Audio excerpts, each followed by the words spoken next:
குட்டி தேனி மட்டும் வந்து வெளியே வந்து நம்ம மட்டும் வெளியே போய் பார்க்கணுமே. நம்மளுக்கு தான் ஆசையா இருக்கு, எல்லாரும் வெளியே போகிறாங்க, நம்ம மட்டும் ஏக்கத்தோட பார்க்குறோம். இதுதான் நம்மளுக்கு சரியான வழி.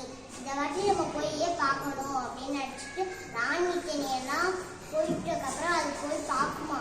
ரொம்ப அழகா இருக்குமா. ஒரு இடத்துல பூவாசனை வருமா. அந்த தோட்டத்துக்கு அது போகுமா. தோட்டத்துல போயிட்டு பூவை வந்து பூல உட்காருமா. அந்த பூ வந்து ரொம்ப மெத்த மாதிரி இருக்கு அப்படின்னு சொல்லுமா. அந்த தேனியை எடுத்து குடிச்சுக்கிட்டே இருக்குமா. அது ரொம்ப சுவையா இருக்குமா. 2 பூல குடிச்சிருமா. அப்புறம் வந்து அது வீட்டுக்கு போகுமா. ராணி தேனி கேட்குமா, நீ எங்க போனா? அது ரகசியம், நான் சொல்ல மாட்டேன் அப்படின்னு சொல்லுமா. என்ன சொல்ல மாட்டியா அப்படின்னு கேட்பாங்க. அது உள்ள போயிருமா.